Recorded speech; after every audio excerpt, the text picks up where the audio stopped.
देती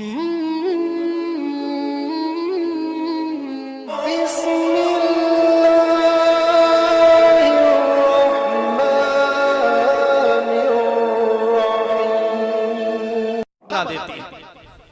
तो हज़रात, शादी का ये प्रोग्राम रखा गया है। हमारे शमसुद्दीन साहब ने अपने बेटे के निकाह की महफिल की तकरीब के लिए ये प्रोग्राम सजाया है। हज़रात, तो मैं निकाह ही के ताल्लुक से बात कर रहा हूँ। हाफिज इमरान साहिब किबला ने बहुत अच्छा मुझे जहन दिया था कि निकाह के ताल्लुक से ये प्रोग्राम है। निकाह ही के ताल्लुक से मैं बात कर रहा हूँ, शादी ही के ताल्लुक से बात कर रहा हूँ। बहुत जल्दी अपनी तकरीर को ख़त्म करूँगा। एक निकाह का जिक्र मैं आज ज़रूर करूँगा, एक शादी का जिक्र मैं आज ज़रूर करूँगा। वो निकाह कैसा निकाह है, वो शादी कैसी शादी है। अभी आपने अकील सिद्दीकी साहब से सुना था कि अता करे खुदा सदका अली जहरा की शादी का, हो रहे इस शादी पर साया अली जहरा की शादी का। हज़रात, जिनके यहाँ शादी में अली जहरा का चर्चा हो जाए, मौला अली का चर्चा हो जाए, फातिमा तो जहरा का चर्चा हो जाए, हसनैन करीमैन का चर्चा हो जाए, वो जलसा कैसे कबूल नहीं होगा, वो जलसा कैसे मकबूल नहीं होगा। हज़रात गिरामी, आओ मैं उस शादी का जिक्र करने जा रहा हूँ। आज मैं उस शादी का चर्चा करने जा रहा हूँ जिसका जिक्र सिर्फ जमीन पर नहीं हुआ, आसमानों पर जिसका जिक्र हुआ। रब के रहमतों के, रब के फरिश्तों के दरमियान उस शादी का जिक्र हुआ था। हज़रात, वो शादी कैसी बरकत वाली होगी जिसमें आसमान से फरिश्ते नाजिल हुए थे। वो निकाह कैसा बरकत वाला होगा जिसमें रब की रहमतों के फरिश्ते जमीन पर आए थे और आकर के उस निकाह में शिरकत की थी। हज़रात गिरामी, वो निकाह किसका निकाह है? आओ, दूल्हा भी लाजवाब है, दुल्हन भी लाजवाब है। दूल्हा वो है जिसे मदीने वाले मुस्तफ़ा फरमाते हैं, हम अली मुझसे हैं और मैं अली से हूँ। दूल्हा वो है जिसे नबी अपने कांधे पे सवार करते हैं। दूल्हा वो है जिसे मदीने वाले मुस्तफ़ा ने खाना काबा में अपने कांधे पे सवार करके दुनिया वालों को ये बता दिया कि मैंने अली को बुलंद किया है, अब कोई माई का लाल अली को नीचा नहीं कर सकता है। दूल्हा वो है जिसे खुलाफाए सलासा का खैरख्वाह कहा जाता है। दूल्हा वो है जिसे जंगे बदर से लेकर के आखिरी गज़वात तक मैदाने शुजात का शहसवार कहा जाता है। हाँ हाँ, दूल्हा वही है जो पैदा होने के बाद से लेकर के पूरी जिंदगी कभी जिसने बुतों की तरफ रुख करके नहीं देखा। हाँ हाँ, दूल्हा वही है जिसकी शहादत मस्जिद में हुई है। हाँ हाँ, दूल्हा वही है जो हसनैन करीमैन का वालिद है। हाँ हाँ, दूल्हा वही है जो फातिमा तो जहरा का शौहर है। दूल्हा भी लाजवाब है, दुल्हन भी लाजवाब है। दूल्हा वो है जिसके लिए नबी फरमाते हैं मेरे और अली के दरमियान वो निस्बत है जैसी हारून अलैहिस्सलाम और मूसा अलैहिस्सलाम के दरमियान थी। वो दूल्हा वो है जिसके लिए नबी फरमाते हैं अली मुझसे है और मैं अली से हूँ। दूल्हा वो है जिसके लिए नबी फरमाते हैं मन कुन्तु मौला हो फहाजा अलीयुन मौला, मैं जिसका मौला हूँ अली उसके मौला है। हाँ हाँ, दूल्हा वही है जिसके लिए नबी फरमाते हैं अना मदीनतुल इल्मी व अलीयुन बाबुहा, मैं इल्म का शहर हूँ और अली उसका दरवाजा है। हाँ, दूल्हा वही है जिसे शेरे खुदा कहा जाता है। दूल्हा वही है जिसे मौलाए कायनात कहा जाता है। दूल्हा वही है जिसे हैदरे कर्रार कहा जाता है। दूल्हा वही है जिसे शेरे खुदा कहा जाता है। और दुल्हन वही है जिसकी शान देखो, जिसका मकाम देखो, जिसके लिए नबी फरमाते हैं फातिमा तो बिदअतुम मिन्नी, फातिमा मेरे जिगर का टुकड़ा है। दुल्हन वो है जिसके लिए नबी फरमाते हैं मदीने वाले मुस्तफ़ा फरमाते हैं जिसने मेरी बेटी फातिमा को राजी किया उसने मुझे राजी किया, जिसने मेरी बेटी फातिमा को नाराज किया उसने मुझे नाराज किया। हज़रात गिरामी, दुल्हन वो है जिसके लिए नबी फरमाते हैं जब नबी की बारगाह में आए तो नबी उनके इस्तकबाल के लिए खड़े हो जाएं। नबी अपनी बेटी की कलाई को बोसा दे, नबी अपनी बेटी की पेशानी को बोसा दे। दुल्हन का भी जवाब नहीं, दूल्हा का भी जवाब नहीं। ये शादी कैसी होने वाली है, ये निकाह कैसा होने वाला है। हज़रात गिरामी, आओ देखो, जब मेरे आका जंगे उहुद से फारिग होते हैं, नबी ने अपने घर में मशगूल हुए, मदीने वाले मुस्तफ़ा अपने घरेलू मामलात में मशगूल हुए। मदीने वाले मुस्तफ़ा की बारगाह में में अबू बकर सिद्दीक ने निकाह का पैगाम दिया, नबी ने कोई जवाब नहीं दिया। उमर फारूक आजम ने दिया, कोई जवाब नहीं मिला। मदीने वाले मुस्तफ़ा की बारगाह में ये दोनों सहाबी वहां से उठे और मौला अली शेर खुदा के पास गए। कहा, अली तुम जाओ नबी की बारगाह में, अभी तक तुमने निकाह का पैगाम नहीं पहुंचाया है। अली शेर खुदा की आंखों में आंसू आ गए। कहते हैं कि चंद दिन का था जब मक्के में कहत पड़ा था, मक्के में सूखा पड़ा था, बारिश नहीं हुई थी। मेरे वालिद कसीरुल अयाल थे, उनके बच्चे ज्यादा थे। तो मदीने वाले मुस्तफ़ा ने घर में मशवरा किया, खानदान में मशवरा किया और कहा कि अबू तालिब चचा जो है उनके ऊपर बाल बच्चों का बोझ ज्यादा है, चलो उनका बोझ कुछ कम कर देते हैं। हजराते गिरामी, तो नबी के चचा हजरत अब्बास रजी अल्लाह ताला अन्हु हैं, उन्होंने एक शहजादे को ले लिया। हजरत अमीर हमजा ने एक शहजादे को ले लिया। मदीने वाले मुस्तफ़ा ने अली शेर खुदा को अपनी गोद में लेके फरमाया, आज से अली मेरी सोहबत में रहेगा, आज से अली मेरी तरबियत में रहेगा, आज से अली मेरे पास रहेगा। मौला अली शेर खुदा कहते हैं, मैं चंद दिन का था कि जब नबी ने मुझे गोद में लिया था, कैसे कह दूं नबी की बारगाह में जाकर के कि वो अपनी बेटी का निकाह मेरे साथ कैद कर दें। हजरत अबू बकर सिद्दीक ने कहा, अली जैसी जरूरत पड़ेगी मैं मदद करने के लिए तैयार हूं, अगर पैसे की जरूरत पड़ी तो मैं तुम्हारे साथ हूं, अगर साथ खड़े होने की जरूरत पड़ी तो मैं तुम्हारे साथ हूं। हजरत मौला अली शेर खुदा आए, उस वक्त नबी हजरत उम्मे सलमा के मकान में तशरीफ फरमा थे। मदीने वाले मुस्तफ़ा ने इरशाद फरमाया उम्मे सलमा से कि जाओ दरवाजा खोलो। अर्ज करती आका कौन हो सकता है दरवाजे पे? नबी फरमाते इस वक्त दरवाजे पे वो है जो अल्लाह और उसके रसूल से मोहब्बत करता है और अल्लाह उसका रसूल उससे मोहब्बत फरमाते हैं। हजरत उम्मे सलमा ने दरवाजा खोला तो मौला अली शेर खुदा थे, नबी को सलाम किया, नबी तक के बारगाह में आके बैठ गए। नबी ने इरशाद फरमाया, कहो अली कैसे आना हुआ? अली शेर खुदा शर्म की वजह से कुछ कह नहीं पाते हैं, मेरे आका तो दिलों के राज जानते हैं, आका तो दिलों के खतरात से वाकिफ हैं। मदीने वाले मुस्तफ़ा ने इरशाद फरमाया, अली तुम फातिमा के निकाह के ताल्लुक से आए हो? अपना सर हिला के कहा, हाँ या रसूल अल्लाह मैं निकाह के ताल्लुक से आया हूं। मदीने वाले मुस्तफ़ा ने देखो ये नहीं फरमाया जेबर कितने लेके आओगे, नबी ने ये नहीं फरमाया जोड़े मेरी बेटी के लिए कितने लेके आओगे। सबसे पहला सवाल जो नबी ने किया, इरशाद फरमाया महर अदा करने के लिए तुम्हारे पास क्या है? तो देखो महर कितना जरूरी है। आज हमारे यहाँ का हाल क्या है? जोड़ों पे तो लड़ाई होती है, जेबरात पे तो लड़ाई होती है कि जिसमें जो है जेबर कम आए हैं या जोड़े कम आए हैं, लेकिन ये नहीं देखा जाता जब महर का मामला आता है तब हमारे यहाँ पर लड़ाइयाँ शुरू हो जाती हैं, दंगे शुरू हो जाते हैं, कोई नाराज होकर चला जाता है शादी के मौके पर। ये हमारे यहाँ का माहौल है। निकाह के अंदर महर कितना होना चाहिए? तो सुनो, इसके ताल्लुक से अलग अलग फुक़हाए किराम ने बातें बयान की हैं। महर ना इतना ज्यादा हो कि लड़का ना देने की नियत कर ले और महर ना इतना कम हो कि लड़का उसको खेल बना दे, बार बार तलाक की धमकी दे। इसलिए महर जो है वो इस्तिताअत के मुताबिक होना चाहिए।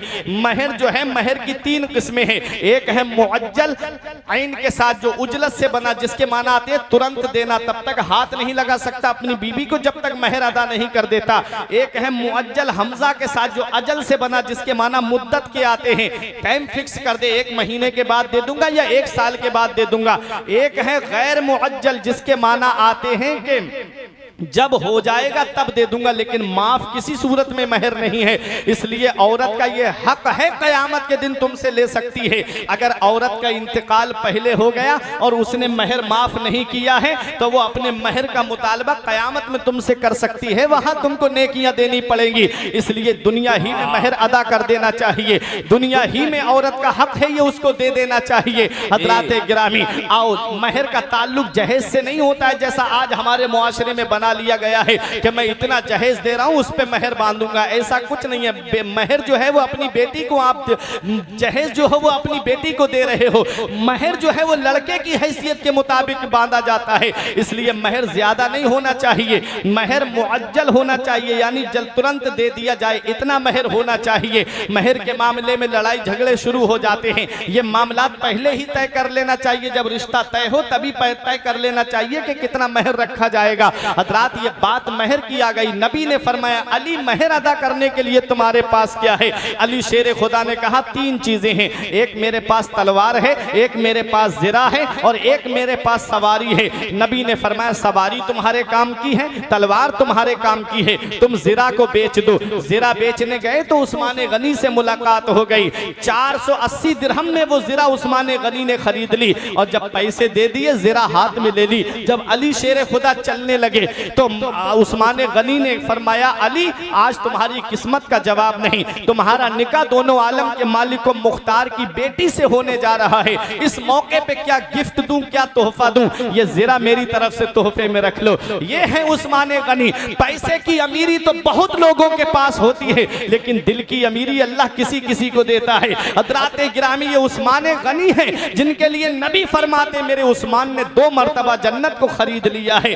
वो हजरत उस्मान गनी अगर पहले ही पैसे दे देते तो ये एक एहसान हो जाता और ज़िरा लेने के बाद वापस ज़िरा करते हैं। ये देखें ये मोहब्बत की निशानी है, ये मोहब्बत की पहचान है। अब निकाह तैयार है, अब निकाह होने वाला है। मदीने वाले मुस्तफ़ा ने इरशाद फरमाया हजरत बिलाल हबशी को फरमाया जाओ और सलमान फारसी को हुक्म दिया कि इससे मेरी बेटी के लिए जरूरत का सामान खरीदो। अबू बकर सिद्दीक ने कहा या रसूल अल्लाह क्या आज हमसे मशवरा नहीं करेंगे? या रसूल अल्लाह हमें इजाजत दीजिए हम फातिमा के लिए जहेज इकट्ठा करें।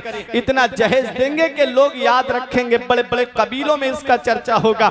मदीने वाले मुस्तफ़ा ने इरशाद फरमाया अबू बकर मैं अपनी बेटी को जहेज दूंगा तो मेरी उम्मत के उन गरीबों का क्या होगा जिनके घर में कई कई बेटियां होंगी? वो अपने घर में अपनी बेटियों के लिए जहेज कहां से इतना इकट्ठा करेंगे?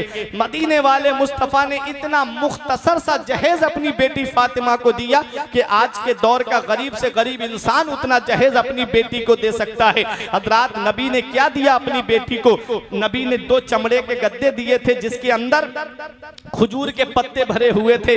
नबी ने 2 तकिए दिए थे। नबी ने एक चक्की दी थी ताकि आटा घर में पीस लिया करें। नबी ने मश्क दी थी ताकि कुएं से पानी भर के ले आया करें।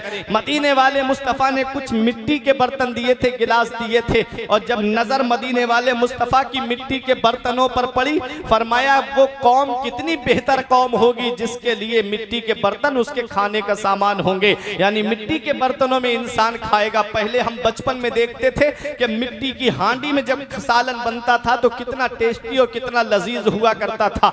आज दौर बदलता चला गया, वो लज्जतें खत्म होती चली गई। आज पहले हम मिट्टी के गिलास में पानी पीते थे तो वो सर्द ठंडा भी लगता था और अच्छा भी पानी लगता था। आज दौर बदलता चला गया। हज़रात गिरामी मदीने वाले मुस्तफ़ा ने अपनी बेटी को मिट्टी के बर्तन दिए और मदीने वाले मुस्तफ़ा ने इतना मुख्तसर सा जहेज दिया था अपनी बेटी फातिमा को कि आज के दौर का गरीब से गरीब इंसान उतना जहेज दे सकता है। हज़रात गिरामी अब मैं यहाँ पहुँच के एक बात ये बताना चाहता हूँ, जब अमीर कोई अपनी अमीरी की नुमाइश करे, अपने जहेज की नुमाइश करे तो गरीबों परेशान मत होना।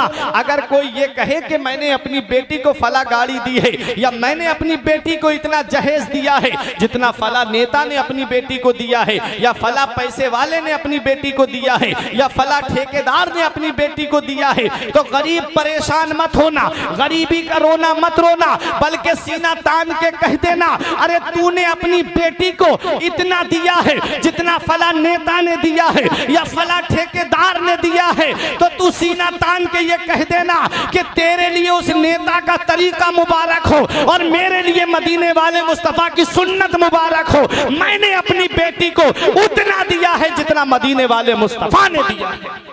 सुभान अल्लाह, सुभान अल्लाह। नारे तकबीर, नारे रिसालत, फैजान हुजूर सरकार मुफ्ती आज़म हिंद, नारे तकबीर।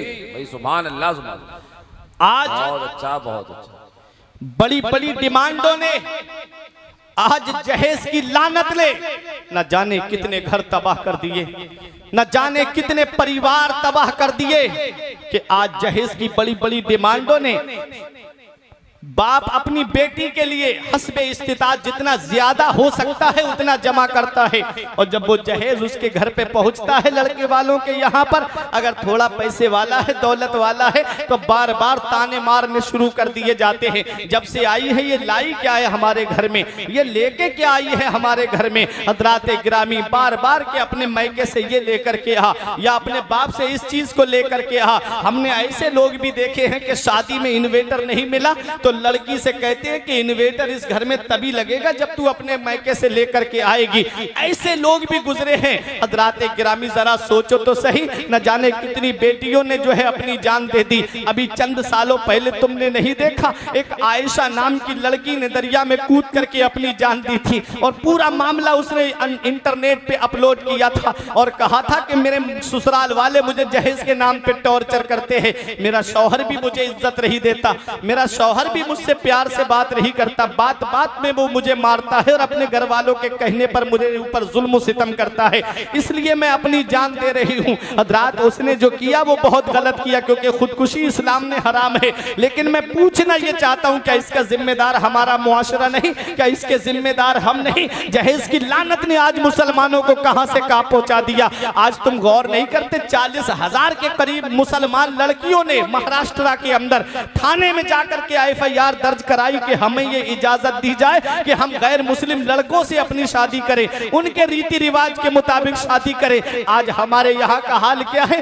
अभी चंद दिनों पहले की मैं बात बताता हूँ। एक मुस्लिम लड़की गैर मुस्लिम लड़के के साथ में चली गई, और जब उसके घर वाले किसी तरीके से वापस लेके आए तो बाप ने हाथ जोड़े अपनी बेटी के, बेटी मैं तेरे हाथ जोड़ता हूँ, मेरी मुआशरे में बड़ी इज्जत है, मेरी मुआशरे में बहुत ज्यादा जान पहचान है, लोग मुझे इज्जत से बुलाते हैं, मैं लोगों के पास बैठता हूँ, लोग मुझे इज्जत से नवाजते हैं। ए मेरी बेटी, तू ऐसा कदम उठाएगी तो मैं मुआशरे में बदनाम हो जाऊंगा, मैं सोसाइटी में बदनाम हो जाऊंगा, मेरी बेटी ऐसा कदम मत उठा। तो उस लड़की ने एक जुमला ऐसा कहा था जो मुसलमानों के जमीरों को कयामत तक झंझोड़ता रहेगा। कहा, अब्बा तुमने देखा नहीं, जो भी मुसलमानी रिश्ते हमारे घर पे आते हैं, जो भी रिश्ता आता है तो आके सबसे पहले यही बिच पे आकर के बात करता है कि बताओ लड़के की माँ को मंगनी में कौन सा जेवर दोगे, लड़के के बहनोई को कौन सा सामान दोगे, या लड़के की बहनों को कौन से जेवर दिए जाएंगे, और लड़के को कैश कितना रखोगे, कहां से तुम इतना पैसा लेकर के आओगे। टुक टुक चलाने वाला गरीब, मजदूरी करने वाला गरीब, जो 300-400 रुपए की मजदूरी करता, जिसके घर में 3-3 बेटियां जवान हैं, रात में सोता नहीं है, उसको नींद नहीं आती है, उठ करके रात में दोनों मियां बीबी आंसू बहाते, कहां से इतना सामान लेके आए, कहां से इतनी दौलत लेके आए, कहां से इतना पैसा लेकर के आए कि बेटियों के हाथ पीले कर सके। एक बेटी की शादी करने में इतना कर्जा उसके सर पे हो जाता है कि और बेटियों के बालों में चांदी उतर आती है, बाल सफेद पड़ने लगते हैं, न उसके पास इतना होता है कि वो अपनी बेटियों के हाथ पीले कर सके।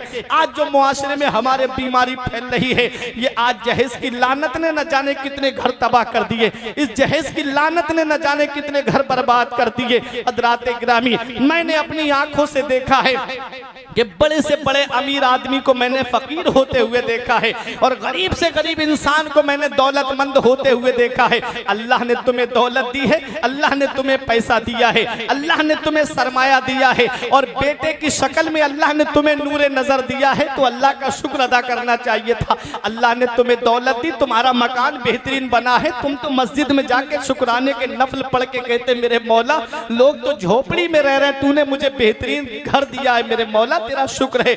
लोग जिनके पास औलाद नहीं है, मेरे मौला तूने मुझे नूरे नजर दिया, चश्मो चराग दिया, मेरे घर में कोई तो चराग जलाने वाला है, मेरे मौला मैं इस पे तेरा शुक्र अदा कैसे करूं। अल्लाह का शुक्र अदा करना चाहिए था, उसे तो इबादत बढ़ा देनी चाहिए थी। अल्लाह ने बेटा दिया, बस दिमाग में फुतूर आने शुरू हो गए, जिस घर में जाए रिश्ता मना कर दे, वहां से खाएं, दूसरे घर में खाएं, इधर उधर खा करके चले आए, उस लड़के का रिश्ता ही तय नहीं किया जा रहा है। आओ जरा देखो, मैंने खुद अपने कानों से सुना कि कई बहनों का एक भाई था, वो बहनें जिस घर में रिश्ते के लिए जाती और यही जब वापस आती तो कहती हमारा एक ही तो भाई है, अभी हमें जरा छानबीन कर लेने दो, अभी जरा खा तो लेने दो हमें सब घरों पे। हमने अपनी आंखों से देखा है, वही एक चश्मो चराग ऐसा हादसे का शिकार हुआ कि दुनिया से चला गया, वो तनहा रह गई।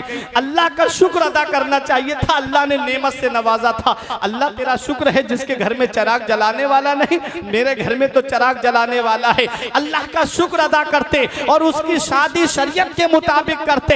हजरात गिरामी, अगर अल्लाह ने तुम्हें दौलत दी है, तुम्हें पैसा दिया है, तो गरीब के घर में जाके कहते उस गरीब का हाथ अपने हाथ में लेकर के कि मेरे भाई एसी मेरे घर में लगा है, कूलर मेरे घर में रखा है, फ्रिज मेरे घर में है, कार मेरे घर में है, मोटरसाइकिल मेरे घर में है, सब कुछ मेरे रब का दिया हुआ मेरे पास है और मुझे अपनी कमाई पे भरोसा है। ए मेरे भाई, मैं तेरे घर किसी चीज का मुतालबा करने नहीं आया हूँ, मैं कोई चीज तुझसे मांगने नहीं आया हूँ, बस एक बेटी की कमी है, मैं तुझ तेरे घर बेटी लेने के लिए आया हूँ। जब इस तरह से जाकर के उस गरीब की दिलजोई करते तो वो जो लड़की तेरे घर में दुल्हन बन के आने वाली है वो बहू बन के नहीं बल्कि एक बेटी बन करके आती और अपने सास ससुर को सास ससुर का दर्जा नहीं बल्कि अपने माँ बाप का दर्जा देती हुई नजर आती। तुमने उसके बाप को खून के आंसू रुलाया, कभी जहेज के नाम पर, कभी डिमांड के नाम पर। उस बेटी ने बाप का रोना देखा है,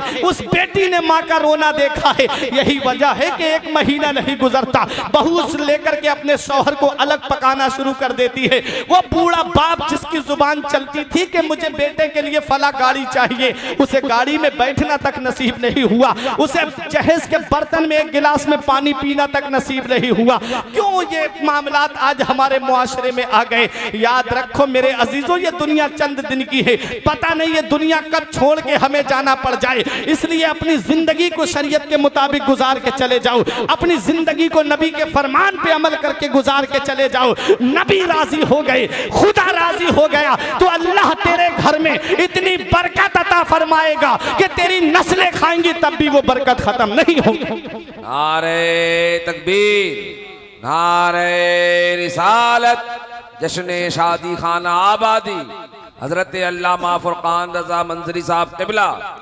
सुभान अल्लाह, सुभान अल्लाह। हजरात, लेकिन आज हुआ क्या?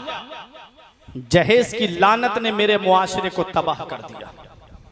सब कुछ होने के बावजूद भी मांगा जा रहा है। सब कुछ दिया अल्लाह ने तुम्हें, यही वजह है कि जब बेटी नेक परहेजगार लड़की के कदम घर में आते हैं तो अल्लाह ताला उस घर को, अगर गरीब भी होता है तो अल्लाह ताला उसको गनी बना देता है। कुरान में रब ने फरमाया है कि निकाह करो, अगर गरीब होगे फकीर होगे तो अल्लाह तुम्हें गनी बना देगा। निकाह की बरकत से गरीब को हमने अमीर होते हुए देखा है। आओ जरा देखो, मैं बात शादी की कर रहा था, मौला अली शेर खुदा की। तो आज जहेज की लानत ने मेरे मुआशरे को तबाह कर दिया। हमने नबी के फरमान को भुला दिया।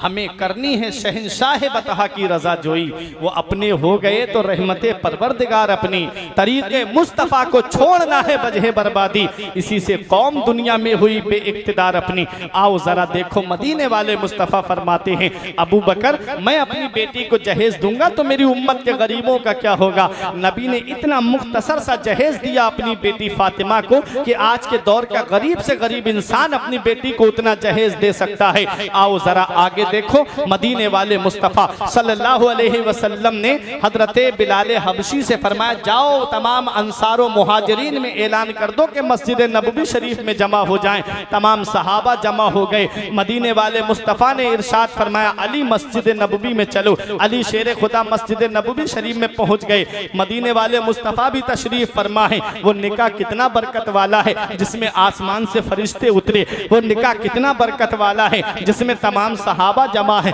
वो निकाह कितना बरकत वाला है जिसमें हजरत अबू बकर सिद्दीक भी मौजूद हैं, उमर फारूक आजम भी मौजूद हैं, उस्मान गनी भी मौजूद हैं, हजरत बिलाल हबशी भी मौजूद हैं, सलमान फारसी भी मौजूद हैं, बड़े बड़े सहाबाए किराम उस निकाह में मौजूद हैं। मदीने वाले मुस्तफ़ा ने खुतबा दिया, उसके बाद इरशाद फरमाया, ए लोगों, मैंने अपनी बेटी फातिमा का निकाह उसके साथ किया है जो मेरे खानदान में सबसे बेहतर है। मदीने वाले मुस्तफ़ा ने इरशाद फरमाया, मैंने अपनी बेटी फातिमा का निकाह उसके साथ किया है जो मेरे खानदान में सबसे बेहतर है। हजरात गिरामी, महर रखा गया, जो महर मुतय्यन हुआ वो महर रखा गया। अब मदीने वाले मुस्तफ़ा अपने घर पे तशरीफ लाते हैं। इरशाद फरमाते, मुझे और मेरी बेटी फातिमा को तनहा छोड़ दिया जाए। तमाम अज़वाज मुतारात पर्दे में चली जाती हैं। नबी अपनी बेटी के पास बैठे और नबी ने इरशाद फरमाया, मेरी बेटी फातिमा मैंने तेरा निकाह अपने खानदान में सबसे बेहतर के साथ किया है, बता मेरी बेटी तेरी क्या मर्जी है। आज हम अपने बेटे का निकाह करने तैयार होते हैं तो बेटे से तो खूब पूछते हैं, बता बेटा फला खानदान में तेरा निकाह कर रहे हैं, क्या तुझे मंजूर है? फला कबीले में तेरा निकाह कर रहे हैं, क्या तुझे ये मंजूर है? फला लड़की जो फला गांव में रहती है, क्या उसके साथ तेरा निकाह कर दें, तुझे मंजूर है? बेटा अगर मना कर दे, नहीं मैं उस घर से रिश्ता नहीं करूंगा, तो बाप उस घर से रिश्ता करने के लिए तैयार नहीं होता है। क्या हम बेटी से नहीं पूछ सकते? बेटी को भी तो पूरी जिंदगी गुजारनी है, बेटी को भी तो पूरी लाइफ उसके साथ काटनी है। क्या एक बार हम अपनी बेटी से नहीं पूछ सकते? अरे हमको हमारी बेटी नहीं बता सकती तो क्या उसकी माँ भी उससे नहीं पूछ सकती, बेटी फला लड़के से तेरा निकाह करने जा रहे हैं, क्या तुझे ये रिश्ता मंजूर है? क्या वो लड़का तुझे पसंद है भी या नहीं है? हजरात उस बेटी से नहीं पूछते, हमें उसकी भी रजा लेनी चाहिए। देखो मदीने वाले मुस्तफ़ा अपनी बेटी फातिमा से फरमाते, मेरी बेटी फातिमा मैंने तेरा निकाह अपने खानदान में सबसे बेहतर के साथ किया है, बता मेरी बेटी क्या तुझे अली पसंद है? हजरत फातिमा ज़हरा ने शर्म की वजह से कुछ नहीं कहा। मदीने वाले मुस्तफ़ा से एक ही बात अर्ज करती है, बाबा हमारा महर क्या रखा है? मदीने वाले मुस्तफ़ा ने इरशाद फरमाया, बेटी फातिमा अली गरीब है, महर कहाँ से देगा? हजरत फातिमा ने कहा, बाबा महर हमें अली से नहीं आपसे चाहिए। नबी की आंखों में आंसू आ गए, मेरी बेटी फातिमा जब से खदीजा का विसाल हुआ है तब से लेके आज तक तुमने मुझसे किसी चीज का सवाल नहीं किया। तारीख बताती जब हजरत खदीजा के विसाल का वक्त करीब आया तो आपने अपनी बेटियों को सामने बुलाया और बुलाने के बाद में हजरत फातिमा से कहा, बेटी फातिमा अपने बाबा को बुला लाओ। मदीने वाले मुस्तफ़ा को बुलाया जाता है, नबी तशरीफ लाते हैं, इरशाद फरमाते, कहो खदीजा क्या बात है? कहा या रसूल अल्लाह मेरी एक तमन्ना है, मेरी एक आरजू है कि मुझे कफन जो दिया जाए वो आपकी कमीज का दिया जाए, आपके कुर्ते शरीफ का दिया जाए। नबी अपनी बीबी से कितनी मोहब्बत फरमाते थे। नबी इरशाद फरमाते, खदीजा तुमने सिर्फ मुझसे मेरा लिबास मांगा, अगर तुम मोहम्मद की खाल भी मांगती तो मोहम्मद तुम्हें अपनी खाल उतार के दे देता। अल्लाह अकबर। नबी इतनी मोहब्बत फरमाते थे अपनी बीबी से। हजरत खदीजतुल कुबरा वो नबी की शरीक हयात हैं कि जब मक्के वाले जुटला रहे थे तो हजरत खदीजतुल कुबरा ने सहारा दिया था। हजरत खदीजतुल कुबरा के पास इतना सोना था कि एक ढेर लगाया गया तो एक आदमी उस तरफ खड़ा होता और एक इस तरफ खड़ा होता, तो इस तरफ वाला उस तरफ वाले आदमी को नहीं देख पाता। हजरत खदीजा ने कहा था, या रसूल अल्लाह ये मेरा जितना माल है, जितना मेरा सोना है, मेरी जितनी प्रॉपर्टी है, जितनी जायदाद है, उसके मालिक आप हैं, आप जो चाहे वो करें। वो गुर्बत का दौर था मक्के का। हजरत खदीजतुल कुबरा ने वो तमाम का तमाम सोना मदीने वाले मुस्तफ़ा से अर्ज करती, आका इसको आप जो चाहे वो करें। नबी ने मक्के के गरीबों के ऊपर वो सोना तकसीम फरमा दिया, मदीने के गरीबों में बांट दिया। शायर कहता, राहे खुदा में दे के खदीजा ने मालो जर, मक्के के हर गरीब का चूल्हा जला दिया। वो हजरत खदीजतुल कुबरा रजी अल्लाह ताला अन्हा है। एक दिन नबी ने अपनी बीबी आयशा सिद्दीका रजी अल्लाह ताला अन्हा के सामने अपनी बीबी खदीजतुल कुबरा को याद कर रहे थे तो आपकी जुबान से एक जुमला निकल गया था, या रसूल अल्लाह क्या उस बूढ़ी को याद करते रहते हैं जबकि जवान बीबियां आपके निकाह में हैं? तो नबी ने इरशाद फरमाया, नबी का चेहरा अनवर जलाल में सुर्ख हो गया। नबी ने इरशाद फरमाया, आयशा आज तुमने इतनी बड़ी बात बोली है, अगर इस बात को बोल को अगर समंदर में डाल दिया जाए तो समंदर का पानी खारा हो जाए, कड़वा हो जाए। मदीने वाले मुस्तफ़ा ने इरशाद फरमाया, मेरी खदीजा के बारे में कभी कुछ मत कहना। जब मक्के वाले मेरी तकजीब कर रहे थे तो मेरी बीबी खदीजा ने मेरी तस्दीक की थी। जब मक्के वाले मुझे झुठला रहे थे तब मेरी बीबी खदीजा ने जो है मुझसे कहा था, या रसूल अल्लाह अल्लाह आपका बुरा नहीं चाहेगा, अल्लाह आपको बुलंद शान अता फरमाएगा। जब लोग माल मुझे नहीं दे रहे थे तब मेरी बीबी खदीजा ने मुझे माल दिया था जिससे इस्लाम की तकवीयत हुई थी। मेरी बीबी खदीजा के बारे में कुछ मत कहना। नबी बड़ी मोहब्बत फरमाते थे। आज वही खदीजतुल कुबरा इस दुनिया ज़ाहिरी से तशरीफ ले जाने वाली है। अर्ज करती है, या रसूल अल्लाह मुझे जो कफन दिया जाए वो आपके कुर्ते शरीफ का दिया जाए। नबी फरमाते, खदीजा तुमने सिर्फ मुझसे मेरा लिबास मांगा, अगर तुम मुझसे मेरी खाल मांग लेती तो मोहम्मद अपनी खाल तुम्हें उतार के दे देता। अल्लाह अकबर। हजरत खदीजतुल कुबरा ने एक पुराना संदूक खोला, उसमें से कुछ जोड़े निकाले, अपनी एक बेटी को दे दिए। मिट्टी के कुछ बर्तन निकाले, वो दूसरी बेटी को दे दिए। जब हजरत फातिमा का नंबर आया, नबी ने फरमाया खदीजा तुमने फातिमा को कुछ नहीं दिया। नबी के बारगाह में अर्ज करती है हजरत खदीजा, या रसूल अल्लाह, फातिमा को मैं आपको दे रही हूँ। जब भी मेरी बेटी किसी चीज का सवाल करे, जब भी मेरी बेटी कोई चीज आपसे मांगे तो मेरी बेटी को दे देना। मैं अपनी बेटी फातिमा आपको दे रही हूँ। नबी ने फातिमा को सीने से लगाया। हजरात, ये वही हजरत फातिमा तो ज़हरा है जिनके बारे में नबी फरमाते फातिमा तो बिदअतुम मिन्नी, फातिमा मेरे जिगर का टुकड़ा है। हजरात गिरामी, हजरत खदीजतुल कुबरा ने कहा, या रसूल अल्लाह, फातिमा को मैं आपको दे रही हूँ। जब हजरत फातिमा का निकाह होने वाला था, जब महर का मुतालबा किया हजरत फातिमा ने, तो नबी ने फरमाया फातिमा, जब से खदीजा का विसाल हुआ है तब से लेके आज तक तुमने मुझसे कुछ नहीं मांगा, आज पहली बार मेरी बेटी तूने मांगा है, मांग मैं तुझे दूंगा। हजरत फातिमा की आंखों में आंसू थे। अर्ज करती है, या रसूल अल्लाह, मैं आपसे सोने चांदी का सवाल नहीं करूंगी, मैं आपसे कोई जमीन जायदाद का सवाल नहीं करूंगी। या रसूल अल्लाह, मैंने आपको रातों रात उम्मत के गम में आंसू बहाते हुए देखा है, मैंने आपको रातों रात रोते हुए देखा है। आप रात में उठ उठ करके उम्मत के लिए रो करके दुआएं करते हैं। ऐ गुनाहगारों, जरा सोचो तो सही, आज मदीने वाले मुस्तफा हम गुनाहगारों के लिए रो रो करके दुआएं कर रहे हैं। हजरत फातिमा रो रो करके हमारे लिए बख्शिश की दुआएं कर रही है। आज ऐसा कौन सा अमल है जो आज हमारे अंदर, आज ऐसी कौन सी बीमारी है जो हमारे अंदर मौजूद नहीं है। आज मुसलमानों के अंदर देखो, चोरी मुसलमानों के अंदर मौजूद है, जिनाकारी मुसलमानों के अंदर मौजूद है, शराब नोशी मुसलमानों के अंदर मौजूद है, जुएबाजी मुसलमानों के अंदर मौजूद है। इसके बावजूद भी हम कहते हैं हम नबी के उम्मती हैं। बताओ, हमने ऐसा कौन सा काम किया जिससे हमारे नबी हमसे राजी हो जाए। मस्जिदें हमारी वीरान हो गई, सिनेमा हॉल हमने आबाद कर दिए। आज हर घर को हमने सिनेमा हॉल बना दिया। आज मोबाइलों पे 2.5 घंटे की फिल्में मेरा नौजवान बैठ के देख लेता है, लेकिन कभी इतनी तौफीक नहीं होती कि अपने रब की बारगाह में जाकर के सजदे करके अपने रब को राजी कर ले।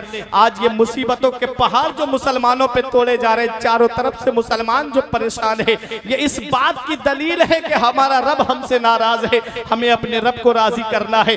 ये दुनिया चंद दिन की है, पता नहीं कब ये दुनिया छोड़ करके जाना पड़ जाए। अभी तुमने देखा नहीं है, ये हाफिज फिरोज साहब बैठे हुए, आप इनसे पूछो, ये हाईवे पे जब गुजर के जा रहे थे तो दीदार पट्टी भूड़ा के बराबर में एक नौजवान था जो मोटरसाइकिल से उसने ओवरटेक की थी, और अचानक से सामने से ट्रक आया और वो उसका शिकार हो गया। उसके सर के ऊपर, यहाँ से गर्दन से ऊपर का हिस्सा जो है वो ट्रक के पहिए के नीचे आ गया और अचानक से इस दुनिया से चला गया। क्या इन अचानक आने वाली मौतों से इबरत हासिल नहीं करते? पता नहीं ये दुनिया कब हमें छोड़ के जाना पड़ जाए। जब हमारा दुनिया से सफर हो, जब हम इस दुनिया से जा रहे हो, तो हमारी जिंदगी का इख्तिताम जो हो वो इस हाल में हो कि हमारा रब हमसे राजी हो जाए, हमारा रसूल हमसे राजी हो जाए। हमारा रब राजी हो गया, रसूल राजी हो गए, तो जब जनाजा उठेगा तो यही कहा जाएगा कि लहिद में इश्क रुखे शह का दाग लेके चले, लहिद में इश्क रुखे शह का दाग लेके चले, अंधेरी रात सुनी थी चराग लेके चले। वाह भाई वाह, सुभान अल्लाह, रात सुनी थी चराग लेके चले। हजरात, इन अचानक आने वाली मौतों से इबरत हासिल किया करो, वरना कब्र की काली कोठरी में कौन है जो हमारे काम आएगा। आला हजरत कहते हैं उनको रहम आए तो आए, वरना वो कड़ी मार है क्या होना है। छुप के लोगों से किए जिसके गुनाह, वो खबरदार है क्या होना है। कल तो दीदार का दिन है और यहाँ आंख बेकार है क्या होना है। हमारे तो नामे अमाल में कोई ऐसी नेकी नहीं कि हम नबी के सामने खड़े हो सके। हमारे तो नामे अमाल में कोई ऐसी नेकी नहीं कि हम गौसे आजम के सामने खड़े हो सके। अपने वक्त का शेख अब्दुल कादिर जिलानी, वो गौसे आजम जिनके मुरीद का ये कहना है, मैंने अपनी आंखों से देखा कि मेरे शेख ने 40 साल ईशा के वुजू से फजर की नमाज पढ़ी है। 40 साल तक गौसे आजम की ये पीठ बिस्तर से नहीं लगी, पूरी रात अल्लाह की इबादत करते थे। 15 साल इस हाल में गुजारे गौसे आजम ने के एक पैर पे खड़े हो जाते थे, पूरी रात कुरान की तिलावत करते थे। वो गौसे आजम जो 40 साल तक इशा के वुजू से फजर की नमाज पढ़ते रहे, लेटे नहीं, बिस्तर से पीठ नहीं लगाई। गरीब नवाज के मुरीद ने कहा कि 37 साल तक गरीब नवाज ने अपनी पीठ को बिस्तर से नहीं लगाया। वो गौसे आजम जब बचपने के आलम में जब आप तवाफ कर रहे थे काबे का, तो गिलाफ पकड़ के कहते मेरे मौला मेरे नेक अमाल अपनी बारगाह में कबूल फरमा ले। अगर मेरे नेक अमाल तेरी बारगाह में कबूल नहीं है तो मौला कयामत के दिन मुझे अंधा करके उठाना। किसी ने कहा इस तरह रो रो के अपने रब को मनाने वाले तेरा नाम क्या है, तू कौन है, कहां से आया है? तो गौसे आजम ने कहा था अना अब्दुल कादिर जीलानी, मैं अब्दुल कादिर जीलानी हूं, मैं जीलान से आया हूं। और कहा कि तू इस तरह क्यों रो रो करके अपने रब को मना रहा है, अंधा होने के लिए क्यों कह रहा है? तब गौसे आजम ने कहा था, शेख सादी ने गुलिस्तान के दूसरे बाप के बिल्कुल शुरू में हिकायत को नकल किया है। हजरात गौसे आजम ने कहा था कि मैं इसलिए कह रहा हूं कि मेरे नेक अमाल अगर रब की बारगाह में कबूल नहीं हुए तो मैं कैसे अपने नबी के सामने खड़ा होऊंगा, कैसे शुहदा के सामने खड़ा होऊंगा, कैसे स्वालिहीन के सामने खड़ा होऊंगा। आज जरा अपने नामे अमाल का जायजा तो ले लो। हम तो सोचते हैं कि काम दोजख के लिए जन्नत का है उम्मीदवार, कसरे जन्नत तो बना है पारसा के वास्ते। ऐ मेरे अजीजों ये दुनिया चंद दिन की है। गौसे आजम रब की बारगाह में कह रहे मौला मुझे नेक अमाल अपनी बारगाह में कबूल फरमा ले। इसलिए ऐ मेरे अजीजों मैं यही पैगाम दे करके जाऊंगा, जितनी जिंदगी की सांसें बाकी हैं अपने रब को राजी कर लो, अपने रसूल को राजी कर लो। बात कहां से निकली कि नबी उम्मत के गम में आंसू बहा रहे हैं, पूरी पूरी रात जाग करके अपने रब को याद करके कह रहे हैं रब्बे हबली उम्मती, ये अल्लाह मेरी गुनाहगार उम्मत को बख्श दे। मेरा इमाम कहता है जो ना भूला आज तक हम गरीबों को रजा, जो ना भूला आज तक हम गरीबों को रजा, याद उसकी अपनी आदत कीजिए, कीजिए चर्चा उन्हीं का सुबह शाम, जाने काफिर पर कयामत कीजिए, गैज में जल जाए बेदीनों के दिल, या रसूल अल्लाह की कसरत कीजिए। रात तो देखें मदीने वाले मुस्तफ़ा से हजरत फातिमा कहती हैं बाबा हमारा महर क्या रखा है? नबी ने फरमाया अली गरीब है। अर्ज करती हैं बाबा महर हमें आपसे लेना है। नबी ने फरमाया मांग मेरी बेटी। तो हजरत फातिमा ने कहा बाबा मैं सिर्फ इतना मांगती हूँ कि क़यामत के दिन जब आपकी गुनाहगार उम्मत खड़ी हो तो अल्लाह मुझे इतनी इजाज़त दे दे कि मैं आपकी गुनाहगार उम्मत की शफाअत करा सकूँ। अक्लो शऊरो फहिम से बाला है फातिमा, अक्लो शऊरो फहिम से बाला है फातिमा, रहती अली के घर में है आला है फातिमा। दुनिया ने अगर दीन है माना हुसैन को, सच ये है तूने दीन को पाला है फातिमा। तू बड़ी सखी है फातिमा, मोहसिने अली है फातिमा। लाड में खदीजा कहती थी मेरी लाडली है फातिमा। वो हजरत फातिमा तो जहरा कहती हैं बाबा इतनी इजाज़त मिल जाए कि मैं आपकी गुनाहगार उम्मत की शफाअत करा सकूं। नबी ने फरमाया फातिमा तूने बहुत बड़ी बात मांग ली, बहुत बड़ी चीज़ मांग ली। जिब्राइल अलैहिस्सलाम हाजिर हुए, अर्ज करते हैं आका बेटियां बाप के दरवाजे से खाली हाथ नहीं लौटाई जाती हैं, आपसे मांग रही हैं फातिमा आप दीजिए। अल्लाह इरशाद फरमाता है फातिमा से कह दीजिए कि वो खुश हो जाए, कयामत के दिन फातिमा नाम लेती जाए जन्नत में दाखिल मैं करता जाऊंगा। ये हजरत फातिमा तो ज़हरा है। निकाह हो गया। नबी ने जब अपनी बेटी फातिमा को रुखसत किया था, ये आखिरी बात सुन लो, तो अपनी बेटी फातिमा को सीने से लगा के नबी ने क्या नसीहत फरमाई थी वो आज दिल की तख्ती पे लिख लो। और अपनी बेटियों को जब रुखसत करो तो ये पैगाम देकर के रुखसत करना कि नबी अपनी बेटी फातिमा से फरमाते हैं ऐ मेरी बेटी फातिमा आज तुम मेरे घर से जा रही हो, कल जब तेरी और मेरी मुलाकात बेटी कयामत में हो तो मुझसे इस हाल में मिलना कि तेरा शौहर अली तुझसे राजी हो, तेरा शौहर अली तुझसे राजी हो।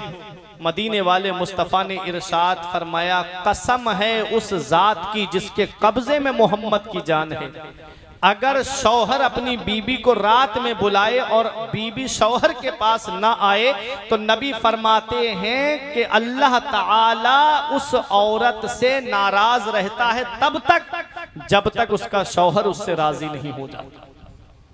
शौहर का क्या मकाम है? नबी ने फरमाया शौहर के नाक से एक नथने से खून बहता हो, दूसरे से पीप बहता हो, मकाम देखें, औरत उसे अपनी जुबान से साफ करे तब भी शौहर का हक अदा नहीं कर सकती। माँ बाप के लिए औलाद की जन्नत माँ बाप के कदमों के नीचे है और बीबी की जन्नत उसके शौहर की फरमाबरदारी है। मदीने वाले मुस्तफ़ा सल्लल्लाहु अलैहि वसल्लम ने इरशाद फरमाया, जिस औरत से उसका शौहर नाराज है उससे अल्लाह नाराज है। मदीने वाले मुस्तफ़ा फरमाते, मेरी बेटी फातिमा आज तुम मेरे घर से जा रही हो, कल क़यामत में बेटी जब तेरी और मेरी मुलाकात हो तो मुझसे इस हाल में मिलना कि तेरा शौहर तुझसे राजी हो। 16-17 पेबंद की चादर हजरत फातिमा ने ओढ़ी थी। 16 पेबंद कपड़े के थे और 17वां पेबंद ऊंट की खाल का था। आज हमारे यहाँ कितने कपड़े हैं, कितना लिबास है। नबी की लाडली बेटी को देखो, मुफ्ती आजम फरमाते, खाते हैं तेरे दर का, पीते हैं तेरे दर का, खाते हैं तेरे दर का, पीते हैं तेरे दर का, पानी है तेरा पानी, दाना है तेरा दाना। और फरमाते, तमाम शाहो गदा पल रहे हैं जिस दर से, मिली जहान को रोजी सदा मदीने से। नबी फरमाते, अल फक्र फखरी, फक्र मेरा फख्र है। मदीने वाले मुस्तफ़ा ने गरीबी को इख्तियार फरमाया और मदीने वाले मुस्तफ़ा ने अपनी बेटी फातिमा से फरमाया, बेटी हर हाल में अपने शौहर की रजा चाहना, हर हाल में अपने शौहर की फरमा बरदारी करना। हज़रात गिरामी, आज मेरी कौम की बेटियां, आज मेरी कौम की बहनें दावा तो करती हैं कि हम हजरत फातिमा की कनीज हैं, हजरत ज़ैनब की कनीज हैं, लेकिन आज उनका हाल देखा जाए तो शौहरों को बात बात पे ताना देना, शौहरों के ऊपर जुल्म सितम करना, उनसे मोहब्बत से बात न करना, उनसे प्यार से बात न करना। वो बाहर से आए, थके हारे आए, काम काज करके आए, घर में आए तो बीबी की खरी खोटी सुनने को मिले, घर में आए तो बीबी के तानो तशनी के जहर आलू तीरों से वो जख्मी होते रहे। इस तरह से घर जो है वो खुशी का गहवारा नहीं बनता है, बल्कि परेशानियों का वो गढ़ा बन जाता है। इसलिए ऐ मेरे अजीजों, देखो अली शेरे खुदा के पास में रहने के लिए मकान नहीं था, सिर्फ एक जोड़ी कपड़े थे जो मौला अली शेरे खुदा पहने हुए थे। एक सहाबी ने अपना मकान किराए पे दे दिया, उसमें रहते रहे। अली शेरे खुदा, एक दिन हजरत फातिमा ने कहा, बाबा हम आपके करीब आना चाहते हैं। एक सहाबी थे, एक सहाबी थे, वो आए और आके कहा, या रसूल अल्लाह, मेरा मकान जो बराबर में है वो मैं मकान हजरत फातिमा को देना चाहता हूँ। मदीने वाले मुस्तफ़ा ने अपनी बेटी को अपने पास बुला लिया। नबी को इतनी दूरी भी गवारा नहीं थी। नबी ने दीवार के अंदर से एक रोशनदान खुलवाया और खुलवाने के बाद उससे अपनी बेटी की खैरियत पूछते थे, बेटी फातिमा ठीक हो। इतनी मोहब्बत करते थे नबी अपनी बेटी से। और जब नबी जंग में तशरीफ ले जाते तो पहले सबसे मुलाकात करते, सबसे आखिर में हजरत फातिमा के मकान पे आते, और जब तशरीफ लाते तो सबसे पहले हजरत फातिमा के मकान पे तशरीफ ले जाते। क्यों? क्योंकि नबी करीम सल्लल्लाहु अलैहि वसल्लम को अपनी बेटी से इतनी मोहब्बत थी कि नबी ज्यादा जुदाई बर्दाश्त नहीं कर पाते थे अपनी बेटी फातिमा की। देखें, नबी अपनी बेटी से इतना प्यार फरमाते थे। मदीने वाले मुस्तफ़ा जब इस दुनिया ज़ाहिरी से तशरीफ ले गए तो हजरत फातिमा को बुलाया था और कान में कुछ कहा था नबी ने। तो पहली बार कुछ कहा तो रोने लगी, दूसरी बार कुछ कहा तो मुस्कुराने लगी। हजरात, यही आखिरी बात है। तो हजरत आयशा सिद्दीका ने पूछा कि फातिमा, पहले तुम रोई फिर बाद में मुस्कुराई, वजह क्या? कहा, ये मेरे और वालिद के दरमियान एक राज था जो मैं कभी किसी को नहीं बताती। आप पूछ रही हैं तो मैं आपको बताती हूँ। पहली बार मेरे वालिद ने मेरे कान में ये कहा था कि अब बेटी, मेरी और तुम्हारी जुदाई का वक्त करीब आ गया है, अब मैं इस दुनिया ज़ाहिरी से तशरीफ ले जा रहा हूँ। कहती है कि मैं ये सुनकर के रोने लगी कि अब बाप की शफ़क़त से महरूम हो जाऊंगी। फिर नबी ने दोबारा मुझसे ये फरमाया कि मेरे घर वालों में सबसे पहले मेरे पास तुम आओगी। तारीख बताती है कि नबी के दुनिया ज़ाहिरी से तशरीफ ले जाने के बाद किसी ने हजरत फातिमा को मुस्कुराते हुए नहीं देखा। पूरी पूरी रात बैठ करके रोती थी। मौला अली शेर खुदा रजी अल्लाह ताला अन्हु हजरत फातिमा से कहते, फातिमा आप इतना क्यों रोती हो? तो कहती, मुझसे मेरे बाबा की जुदाई बर्दाश्त नहीं होती। एक दिन हजरत अली शेर खुदा रात की तारीकी में हजरत फातिमा को लेकर के, और बच्चे साथ में थे, हजरत ज़ैनब थी, इमाम हसन और इमाम हुसैन थे, नबी के रोजे पे आ रहे थे। रात की तारीकी थी। हजरत फातिमा ने बेटी ज़ैनब से कहा, बेटी ज़ैनब, अपने भाई हुसैन का हाथ मजबूती से पकड़ लो। हजरात गिरामी, हजरत ज़ैनब से कहा, बेटी ज़ैनब, आज तो तुम मेरे साथ हो, बेटी कल जब तुम्हारा भाई हुसैन इसी रोजे पे आएगा, नाना के रोजे पे, तब बेटी ज़ैनब तुम अपने भाई के साथ होगी। हजरत फातिमा तो ज़हरा पूरी पूरी रात बैठ करके रोती थी, नबी को याद करती थी। हजरत फातिमा तो ज़हरा जब इस दुनिया ज़ाहिरी से तशरीफ ले जाने वाली थी तो हजरत अली शेर खुदा जब घर में दाखिल हुए, रमजान शरीफ का महीना था, देखा पानी गर्म हो चुका है, हसन हुसैन को गुस्ल दिया जा चुका है। हजरत फातिमा तो ज़हरा रजी अल्लाह ताला अन्हा ने गुस्ल किया, लिबास पहना और आप चारपाई पे लेटी हुई हैं। अली शेर खुदा आए, फातिमा आज ये इंतजाम कैसे? तब हजरत फातिमा ने कहा, अली अब तुम्हारी और हमारी जुदाई का वक्त करीब आ गया है। अली अब मैं इस दुनिया से जाने वाली हूँ। अली मेरी कुछ बातें हैं, आप सुन लीजिए। अली कभी मेरी तरफ से कोई तकलीफ पहुंची हो तो अली मुझे माफ कर देना। हजरत फातिमा कहती है, अली मेरे दुनिया से जाने के बाद में तुम दूसरा निकाह कर लेना। इतना याद रखना, मेरे हसन और हुसैन दीवारों से हाथ लगा के रोने ना पाए, मेरी बेटी ज़ैनब दीवार से हाथ टेक करके रोने ना पाए। मेरी बेटी को प्यार देते रहना, मेरे बच्चों से प्यार करते रहना, मेरे हसन और हुसैन से प्यार करते रहना। हजरत फातिमा कहती हैं, और अली मेरी एक आखिरी वसीयत यह है कि जब मेरा विसाल हो जाए तो मेरा जनाजा रात के अंधेरे में निकाला जाए। पूछा क्यों? कहा कि जिस फातिमा के सर के बाल को आसमान के चांद और सूरज ने नहीं देखा, जिसे कभी किसी गैर महरम की नजर जिसके ऊपर नहीं पड़ी, वो फातिमा के जनाजे को भी किसी गैर महरम की नजर न देख पाए। मौला अली शेर खुदा रजी अल्लाह ताला अन्हु बड़ी मोहब्बत फरमाते थे हजरत फातिमा से। तारीख बताती है जब फातिमा का इस दुनिया ज़ाहिरी से विसाल हुआ, तब अली शेर खुदा रजी अल्लाह ताला अन्हु ने जन्नतुल बकी शरीफ के अंदर हजरत फातिमा तो ज़हरा रजी अल्लाह ताला अन्हा को कब्र मुबारक में उतारा। हजरात उस वक्त हजरत अबू ज़र गिफारी ने एक जुमला कहा था जो आज तक हमारे लिए एक नसीहत का सामान बन गया। अबू ज़र गिफारी ने कहा, एक कब्र तुझे पता है तेरे अंदर कौन तशरीफ ला रही है? तेरे अंदर रसूलुल्लाह सल्लल्लाहु अलैहि वसल्लम की लाडली बेटी तशरीफ ला रही है, जिसके आने पे नबी उठ करके खड़े हो जाते थे, जिसकी पेशानी को नबी बोसा देते थे। वो लाडली बेटी जिसके लिए नबी फरमाते, फातिमा मेरे जिगर का टुकड़ा है।